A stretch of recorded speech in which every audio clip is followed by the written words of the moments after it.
Merhaba. Altını çizdiğim yazılar programında sıradaki kitabımız Dünya Tarihinde Orta Asya. Peter Golden yazmış. Peter Golden'ın daha önce Türklerin tarihiyle ilgili bir kitabını daha okumuştum. Onu da kanalda videolar arasında görebilirsiniz. Bu kitaptaki gayem, diyor Peter Golden, 4000 yıldan fazla bir zaman boyunca Mançurya ormanlarından ta Macaristan bozkırlarına kadar uzanan muazzam bir bölgenin siyasi, iktisadi ve kültür tarihini özetlemekti. Orta Asya yüzyıllar boyunca bugünkü dünyanın biçimlenmesinde mühim roller oynamış medeniyetlerin, dinlerin, imparatorlukların vesaire siyasi teşkilatların buluşma yeri olmuştur. Dünya tarihinde Orta Asya giriş niteliğinde bir kitaptır. Gayesi de dünyanın bu çok önemli bölgesindeki ülkelerin ve halkların tarihini aydınlatarak bugünkü dünyaya şekil veren etkenleri genel çizgilerle izah etmektir. Türk okuyucuları için dünya tarihinde Orta Asya'nın sayfalarında gözüken isimler, halklar ve yer adları yabancı olmayıp Türkiye Türkleri tarihinin ayrılamaz parçalarıdır. Gelelim ilk konumuza. Çin'in zenginliğinin cazibesi ve gücünü zaman zaman bozkırlarda göstermesi, göçebeleri devlet kurmaya teşvik etmiş olmalıdır. Bu tür tahriklere genellikle Batı bozkırlarında rastlanmazdı. Burada göçebe devletler daima Doğu bozkırlarından çıktı. Göçebeler çoğu zaman yerleşik toplumları fethetmekle uğraşmadılar.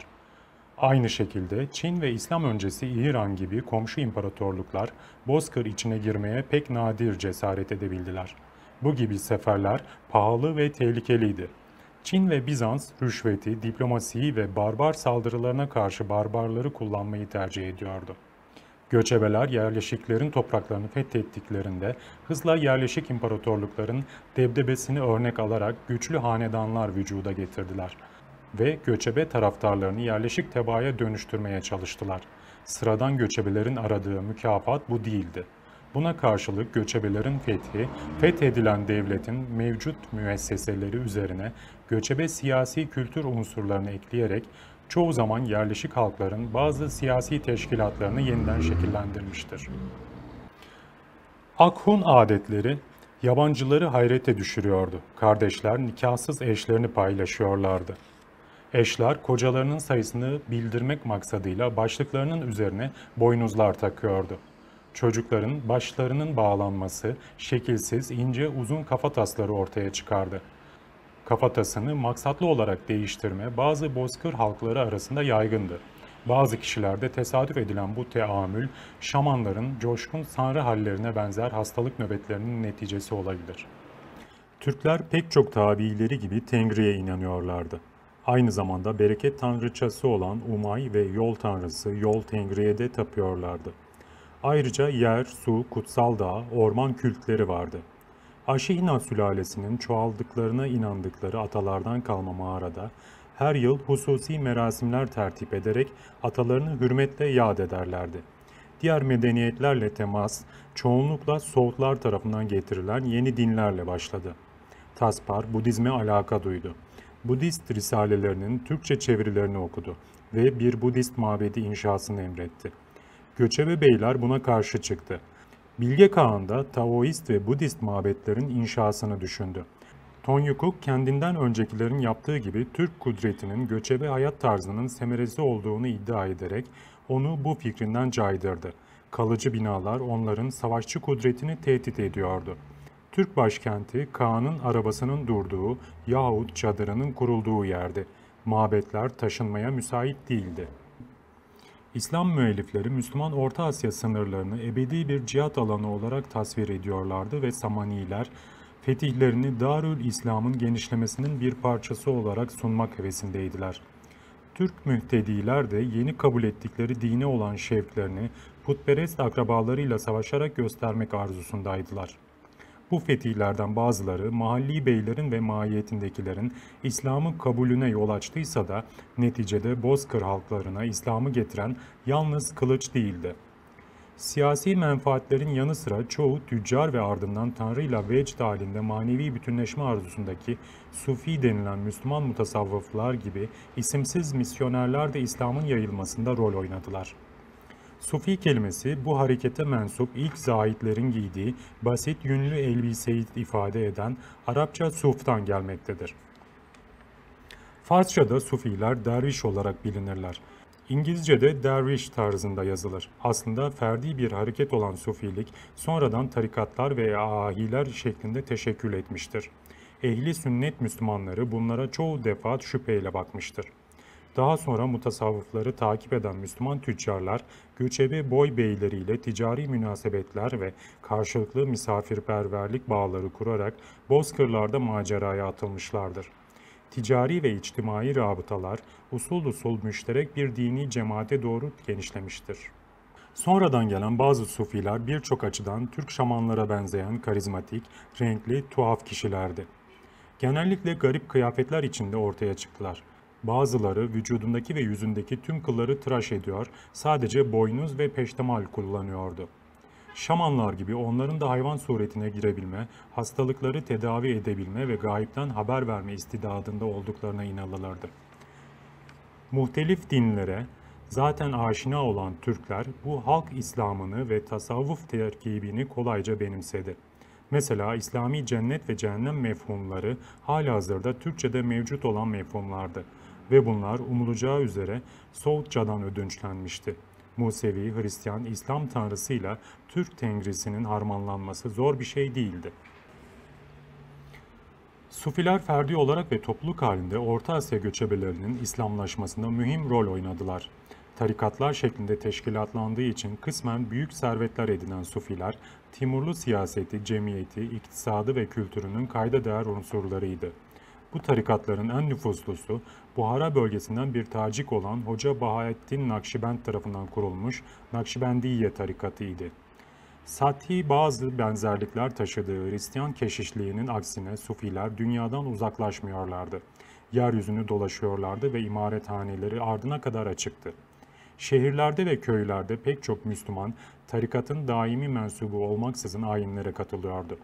Nüfuslu Nakşibendi Hoca Ubeydullah Ahrar, Timurlu sultanların müşaviri oldu.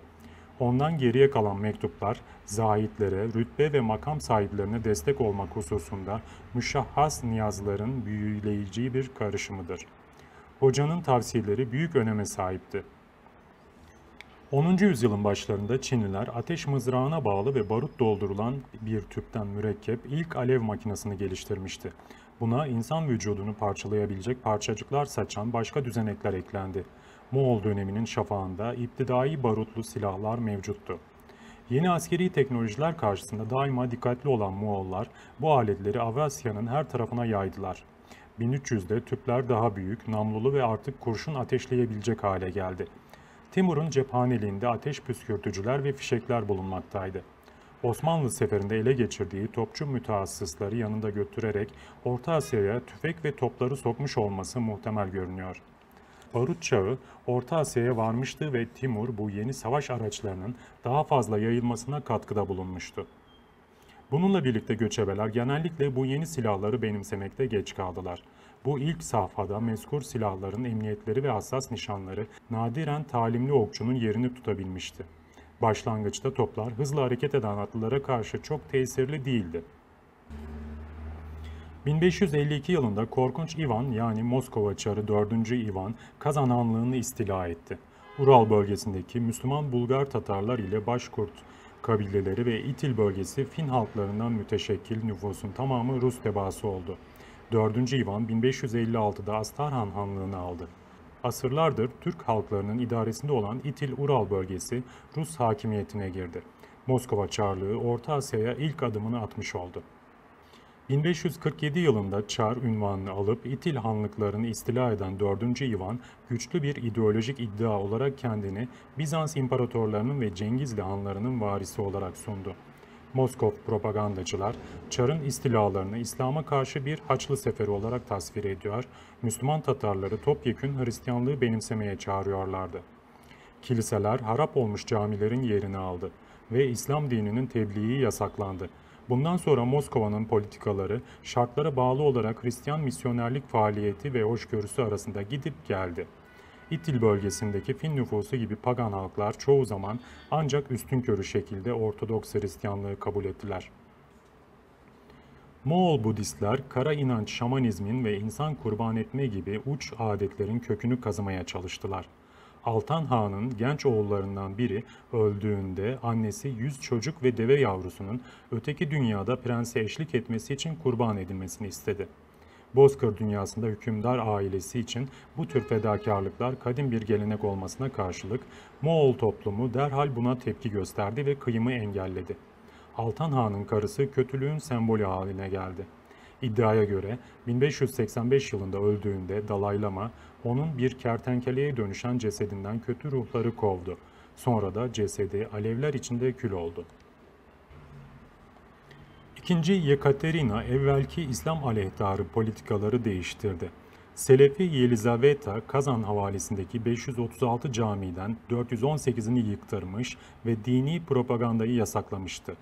Tüm dini müesseseleri daha fazla devlet nezaretine almak isteyen Yekaterina, Müslümanlara müsamaha gösterilen azınlık statüsünü verdi ve dini hayatlarını murakabe maksadıyla 1788 yılında Müslüman Ruhani Meclisi'ni kurdu. Müslüman mekteplerinin açılmasına müsaade etti. Ancak Müslümanlar, Hristiyan bir devletin murakabesi altındaki müesseseler hususunda ihtiyatlıydılar. Rus otoriteler, şamanizmle örtülü olduğuna inandıkları Bozkır İslamı ile taassup yuvaları olarak gördükleri Özbek şehirlerindeki İslam'ı birbirinden tefrik ediyorlardı. Yekaterina İslam'ı Kazakları öncelikle Müslümanlar, sonra iyi vatandaşlar ve nihayet iyi Hristiyanlar kılacak bir medenileştirme aracı olarak görüyordu. Göçebeler arasında dolaşabilen ve onların dilini konuşabilen tebaası Tatar muallimleri gerçek İslam'ı yaymak için kullandı. Tatarlar Bozkır'da ananevi teamüllere sıkı sıkıya bağlı olan İslam'ın yerleşmesinde önemli bir unsur oldular. Birinci Dünya Savaşı'nın yarattığı gerginlikler Rus İmparatorluğunu yıktı. Temmuz 1916'da Orta Asya'da amele taburlarındaki yerli halkların askere celbinin tahrik ettiği büyük bir isyan patlak verdi. İsyan, sömürge siyasetlerine, bilhassa en iyi arazileri ele geçiren Rus yerleşimcilerin istilasına karşı uzun süredir kaynayan öfkeyi aksettiriyordu. Hükümet sert misillemelerle ve istilacılardan müteşekkil katliamlar yapan silahlı çetelerle cevap verdi. Yaklaşık 200 bin Orta Asyalı katledildi. 1917 Şubat devrimi çarı devirdi ve iktidara ılımlı, demokratik temayülleri olan fakat kolayca dağılabilecek geçici hükümet geldi. Komünistler, Başvekil Alexander Kerenski'nin Rusya'nın savaştan çekilmesi konusundaki isteksizliğini ve 1917 Ekim devrimini hazırlayan yıkıcı iç şartları kendi menfaatleri için kullandılar. Dış müdahale ile çetrefilleşen gidişi iç savaş takip etti. Bolşevikler eski imparatorluğun pek çok yerini ele geçirip galip geldiler. Her yeni milliyetin onu komşularından ayıran tarihinin yanı sıra edebiyata, folklora ve elbette dil ile alfabeye ihtiyacı vardı. Siyasetçiler ve akademisyenler bu meseleleri çözmek maksadıyla toplandılar ve siyasi ihtiyaçlarını destekleyen ilmi rasyonelleştirmelerle bazı lehçeleri milli edebi dil olarak seçtiler. Pek çok Türk dili aralarındaki telaffuz farklılıklarını bulanıklaştıran Arap alfabesini kullanıyordu.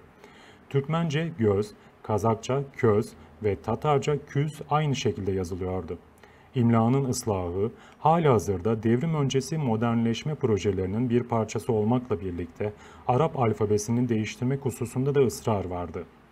Arap alfabesi Sovyet Müslümanlarını hükümeti devirmesi muhtemel bir kaynak olan komşu ülkelerdeki Müslüman nüfusa bağlıyordu. 1927 ve 28 yılında Kırgızlar, Özbekler, Türkmenler, Kazaklar ve Karakalpaklar Latin alfabesini kabul ettiler. 1928 yılında Türkiye'de aynısını yaptı. Çok geçmeden onu Tacikler izledi. 1930'ların sonlarında Sovyet hükümeti Latin alfabesinin Kiril ile değiştirilmesi gerektiğine karar verdi. Bu süreç 1942'de tamamlandı. Rusça, Rus olmayan okullarda mecburi bir ders haline geldi. Maksat Sovyetler Birliği'nin 126 farklı milliyetini birleştirmek idi. Neticede bu, mezkur milliyetlerin adeta Rusça konuşarak yeni bir Sovyet tipi içinde kaynaşmalarına yol açacaktı. 1960'lar ve 70'lerdeki kültür devrimi sırasında çok sayıda Çinli, Müslüman halkların nüfus hakimiyetini tehlikeye atarak buraya yerleşti. 1949'da Doğu Türkistan'da 300 bin Çinli vardı. Bugün 8,5 milyon Uygur, nüfusun %45'ini, 7,5 milyon Çinli ise %40'ını teşkil etmektedir. Bundan endişe duyan hükümet, aile başına bir çocuk politikasından Uygurları ve diğer milli azınlıkları muaf tutmaktadır. Gazeteler ve kitaplar mahalli dillerde yayınlanmaktadır. Uygurlar, onları Sovyet sonrası Orta Asya'daki Türkçe konuşanlardan ayıran Arap alfabesini kullanmaktadırlar. Giderek artan sayıda genç nesil, ülkenin hayatına tam iştirak için elzem olan Çince'yi öğrenmektedir. Ne var ki bunlar azınlıktadır. Uygur mukavemeti ve ayrılıkçı hareketleri gelişmiştir. Bunlardan Doğu Türkistan İslami Hareketi gibileri şiddet usullerini benimsemiştir ve El-Kaide ile muhtemel bağları yüzünden terör örgütü olarak telakki edilmektedir. Peter Golden'ın yazdığı Dünya Tarihinde Orta Asya adlı kitapta altını çizdiğim bölümleri paylaştım sizlerle. Bir sonraki kitabımızda görüşmek üzere, hoşça kalın.